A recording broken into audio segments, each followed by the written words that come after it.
نستغفره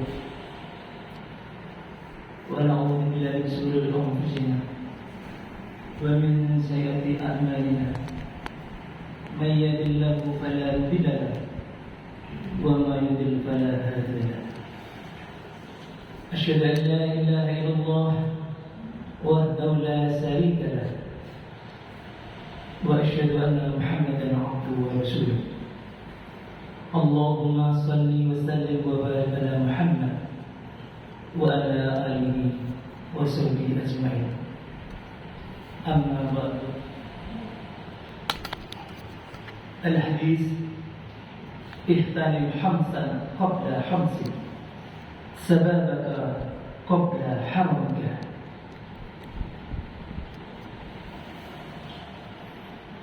وزهادك قبل سقمك وغناك قبل فقرك وفراغك قبل سفرك وحالك قبل موتك.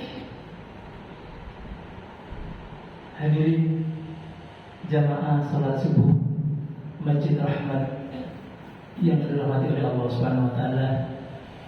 Marilah pada pagi hari ini kita senantiasa bersyukur kepada Allah Subhanahu wa taala karena kita masih diberikan sehat, nikmat, rahmat dan iman, sehingga pada pagi hari ini kita bisa menghadiri kajian dalam keadaan sehat walafiat.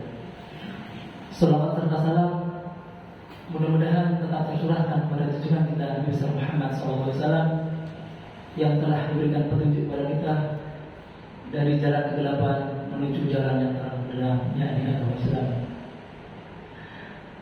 Jamaah salat subuh yang dirahmati Allah, kita saat ini berada di Jumat ketiga. Yang pertama, Jumat pertama kemarin diisi Bapak Dr. Andes Haji Agustora MSI. Kemudian Jumat yang kedua diisi oleh Ustadz Nyamirul MBD. Dan sekarang giliran saya Jumat ketiga tanggal 18 Oktober 2024 atau bertepatan dengan tanggal 15 Rabiul Akhir 1446 Hijriah. Mudah-mudahan seluruh amal soleh kepada kita yang diterangkan dari tahun ke tahun senantiasa seluruhnya diterima oleh Allah Subhanahu wa taala. Amin ya rabbal alamin. Dan mungkin ini juga bertepatan dengan Yaumul Bait, puasa bernama. Mudah-mudahan yang puasa pada bulan ini juga dikuatkan oleh Allah dan ibadah puasanya diterima oleh Allah Subhanahu wa taala. Hadirin jamaah salat subuh yang berbahagia.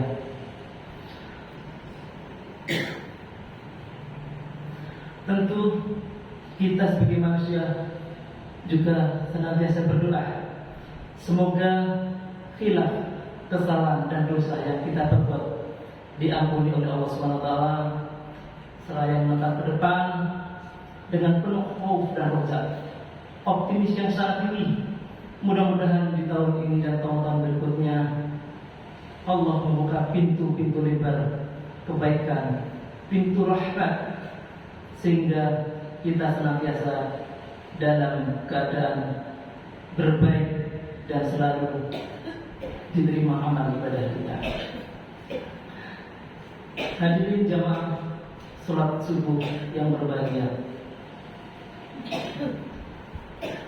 Begitulah waktu berjalan berputar, detik demi detik.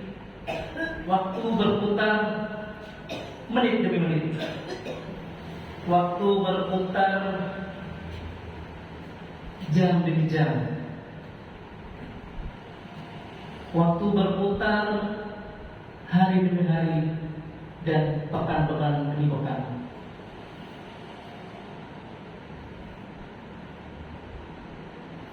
Allah memutar waktu itu, dan waktu itu tidak bisa kita mundurkan ataupun kita majukan.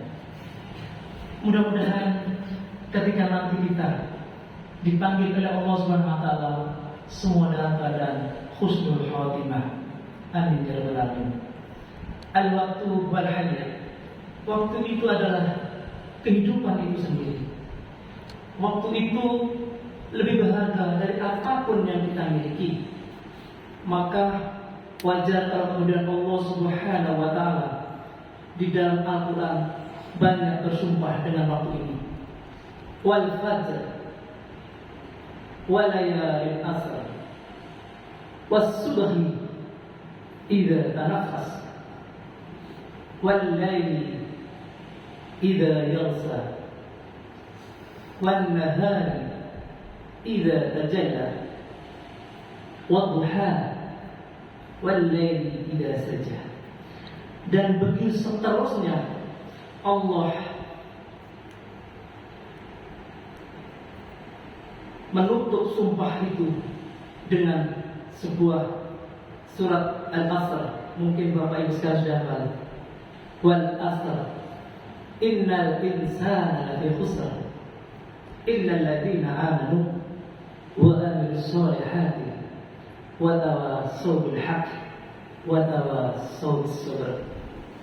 Demi masa, demi waktu, kata Allah, innal insana lafi khusr. Sungguh manusia dalam penggunaan waktu selalu merugi. Dan tidak ada yang tidak merugi ketika manusia menggunakan waktu. Bagaimana waktu itu cepat begitu berlalu. Tidak terasa, tiba-tiba umur kita sudah kepala 3, kepala 4, dan yang duduk di hadapan dengan ini sudah berkepala 5. Dan di antara teman-teman atau jemaah sekalian ini sudah ada yang berkepala 6, bahkan sudah ada yang berkepala 7. Ini kembali lagi.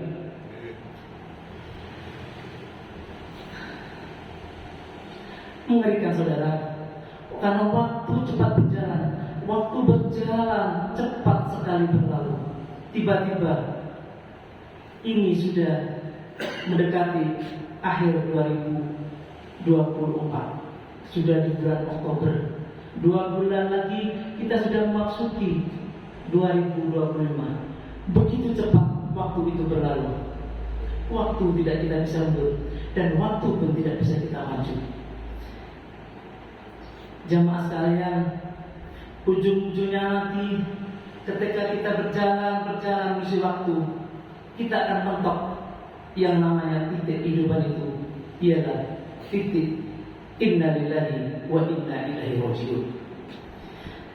Jamaah subuh yang berbahagia, kalau kita sadar pada hakikatnya hari demi hari yang kita lakukan ini, hari demi hari yang kita lalui ini benar bertambah umur kita, tapi pada hakikatnya jatah hidup kita berkurang, karena semua kita waktu yang kita lalui ini kita akan mendekati yang namanya ajal, yang namanya kematian. Kullu nafsun dha'iqatul maut. Jamaah sekalian, pada kesempatan pagi hari ini saya ingin menyampaikan nasihat Nabi Muhammad SAW, hadis yang diriwayatkan oleh Baihaqi dan Ibnu Abbas radhiyallahu anhu. Nabi kita SAW bersabda, ihtanim khamsan qabla khamsin. Manfaatkanlah 5 perkara sebelum datangnya 5 perkara. Marilah, ayolah kita raih 5 hal perkara itu sebelum datangnya 5 perkara itu. Dan ini ada dalam semua kehidupan, dalam waktu ini, dan semua kita akan mengalami. Apa itu? Yang pertama, sababaka qabla kharami. Masa mudamu sebelum masa tua. Kalau yang muda-muda ini biasanya kita selalu mengatakan anak muda antara umur 17 tahun sampai ahli balik, sampai 30 tahun, 40 tahun, sampai 5 tahun, sampai 50 tahun. Tapi sekarang penelitian di barat, Bapak Ibu sekalian, katanya sebelum umur 60 tahun kita dianggap masih muda. Wallahu a'lam. Padahal Allah Subhanahu wa taala mengingatkan kepada kita, hati-hati ketika kita sudah berkepala 5, bahkan sudah berkepala 6. Secara khusus Nabi ini mengingatkan kembali kepada kita bahwa sampai umur 60 tahun adalah waktu kita untuk begitu berhati-hati, karena semakin waktu semakin tua, insya Allah azab akan menjemput kita. Oleh karena itu, kalau kita sudah 60 tahun, kata orang Jawa, sudah bau tanah, bahwa kita sudah mendekati ajalnya. Sababaka hubla haram, masa mudamu sebelum masa tuamu, masa muda sebelum masa pikunmu, kata Nabi. Jamaah yang dirahmati oleh Allah, kalau kita sudah pikun, tidak ada obatnya. Kata Nabi, semua penyakit ada obatnya kecuali pikun. Dan kata Nabi juga, umatku yang terbiasa sholat 5 waktu berjamaah di masjid, terbiasa zikir, terbiasa membaca Al-Quran, akrab dengan Al-Quran, apalagi yang hafal dengan Al-Quran. Tiada hari tanpa membaca Al-Quran sampai tuanya, sampai sakratul maut, kita tidak akan dipikunkan oleh Allah Subhanahu wa taala. Jamaah, ayolah, selagi masa muda ini kita gunakan dengan sebaik-baiknya sebelum datang masa tuamu. Sababaka hubla haramaka. Yang kedua, wasihataka qabla sakramik, kesehatanmu sebelum sakitmu. Alhamdulillah, jamaah sekalian sehat semua ya, segar bugar, tidak ada penyakit yang menimpa kita, sehingga panjenengan semua bisa menghadiri acara kajian ini, bisa sholat berjamaah rutin. Inilah sehat yang barokah. Nanti Bapak Ibu sekalian, kalau panjenengan sakit, panjenengan tidak bisa menghadiri kajian seperti ini. Panjenengan tidak bisa datang ke masjid untuk sholat berjamaah. Panjenengan tidak bisa baca Al-Quran dengan tuminah. Panjenengan tidak bisa sholat malam untuk bermunajat kepada Allah Subhanahu wa taala. Panjenengan tidak bisa bersilaturahmi, tidak bisa khusyuk bangun di tengah malam. Peluang kebaikan ini marilah kita lakukan selagi kita masih sehat. Kita laksanakan. Jangan sampai sehat kita banyak maksiatnya kepada Allah Subhanahu wa taala. Kita ingin sehat dan Allah memberikan karunia sehat itu. Marilah kita gunakan kesehatan itu dengan sebaik-baiknya. Wasihataka qabla sakramik, kesehatanmu sebelum sakitmu. Yang ketiga, waghinaka qabla faqrika, kekayaanmu sebelum kemiskinanmu. Mudah-mudahan Bapak Ibu sekalian, kita dikayakan terus oleh Allah SWT, kaya iman, kaya amal soleh, tentu juga kaya yang sebenarnya, yaitu kaya finansial. Kalau kita kaya secara finansial, kita bisa mudah dengan bersedekah, kita bisa membantu sesama, kita bisa menginfakkan harta kita ke jalan Allah. Marilah Bapak Ibu sekalian, ketika kita masih diberi kekayaan, diberi harta yang cukup, Jangan segan-segan untuk senantiasa bersedekah kepada sesama. Yang keempat, wa faragha qabla sabrika, waktu senggang sebelum waktu sembunyi. Masa kosong, mungkin sebenarnya tidak ada yang namanya waktu kosong atau waktu senggang. Seorang mukmin adalah istirahatnya penuh dengan zikir, istirahat penuh dengan amal soleh, istirahat yang penuh dengan banyak perenungan. Makanya Allah mengatakan faida faragha fansab, ketika waktu senggang sudah selesai, ayo kita mulai lagi, semangat lagi. Kok bisa kita meluangkan waktu hanya duduk berjam, ngobrol di ngopi, main catur, main domino? Marilah hal-hal yang sedemikian itu kita hindari, kita tinggalkan. Apalagi sekarang musimnya sepak bola. Kita melihat sepak bola dari jam 10 malam sampai jam 2 dini hari. Naudzubillah saudara. Marilah selama masih ada kesempatan, waktu itu kita gunakan dengan sebaik-baiknya. Jamaah yang dirahmati oleh Allah SWT, nikmatan maghbun fihima khasira minan nas, as-sihata wal far. Ada dua nikmat besar, tetapi tertipu manusia dengan dua nikmat itu. Apa itu? As-sihatu, yaitu nikmat sehat. Banyak orang sehat tetapi berbuat maksiat. Mudah-mudahan sehat kita tetap di jalan Allah. Kita lakukan seperti ini, mendengarkan kajian, membaca Al-Quran, berbuat kebaikan, kemudian kita berdoa semoga apa yang kita lakukan ini, apa yang kita kerjakan ini senantiasa diterima oleh Allah Subhanahu wa taala. Yang kedua adalah wal faragh atau nikmat waktu yang luang. Kita kadang melupakan nikmat tersebut.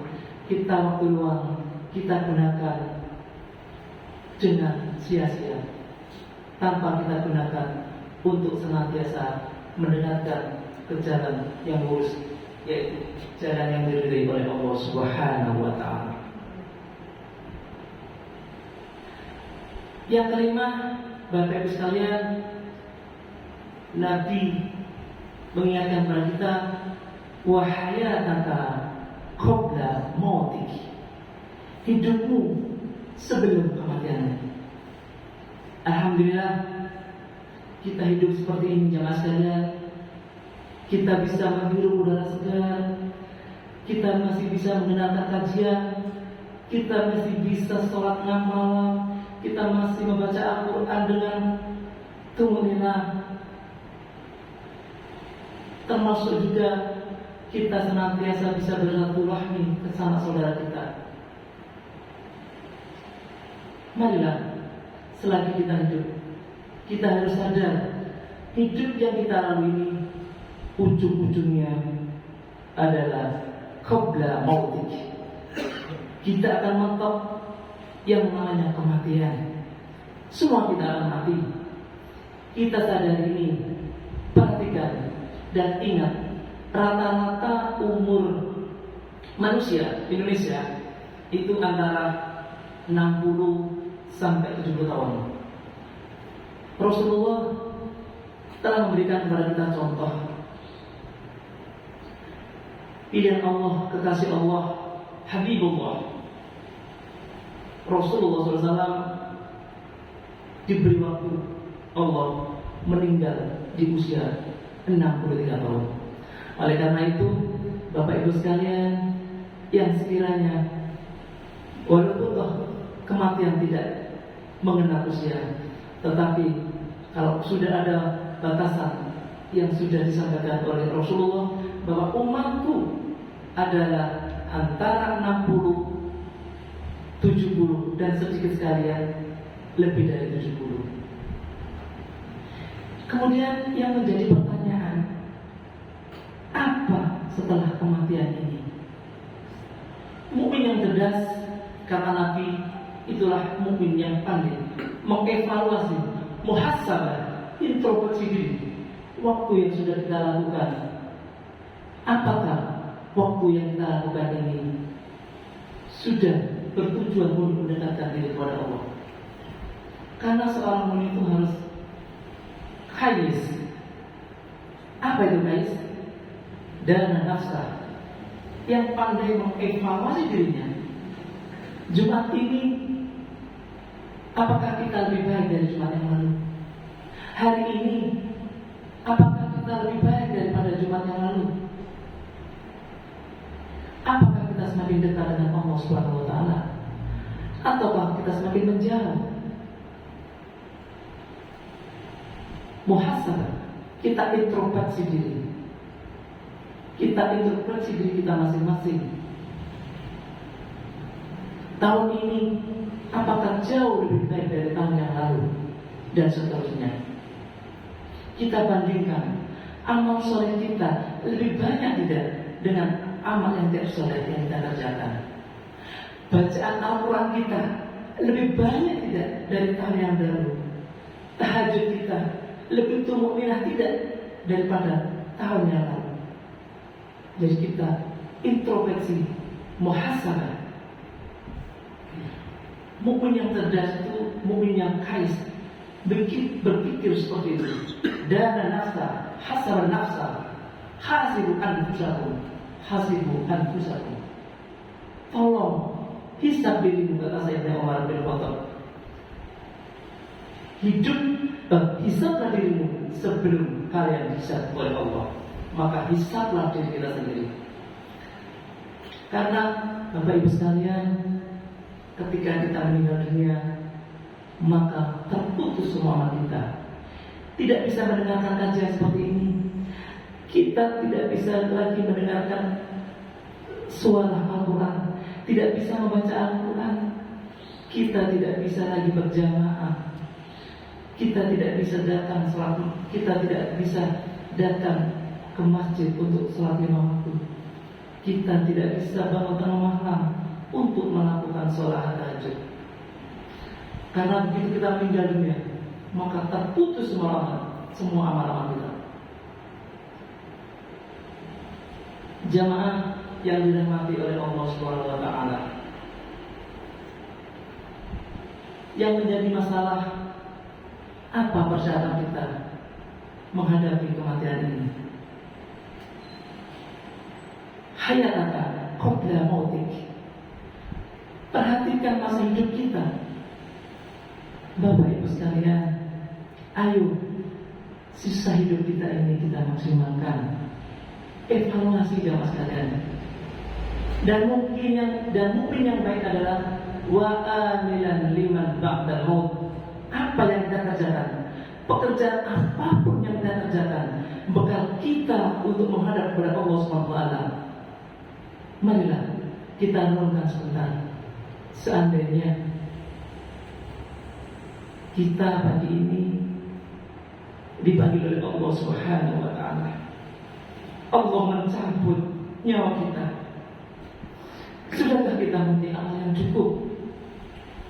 Mukmin yang baik, kais, dana nafsa, amal yang kita kerjakan ini untuk bekal kita menghadap kepada Allah Subhanahu wa Ta'ala. Hayataka qabla mautik. Hidup ini sebelum kematianmu, kata Nabi. Mudah-mudahan kelak ketika kita dipanggil oleh Allah Subhanahu wa Ta'ala, semua dalam keadaan husnul khatimah, dan kita menuju kepada surganya Allah Subhanahu wa Ta'ala. Hadirin jamaah yang dirahmati Allah, kiranya demikian apa yang bisa saya sampaikan. Mohon maaf atas segala kekurangan, khususnya bagi saya pribadi. Mudah-mudahan bermanfaat. Usiku wa nafsi bi'allah. Nun wal Quran yasturun. Wassalamualaikum warahmatullahi wabarakatuh.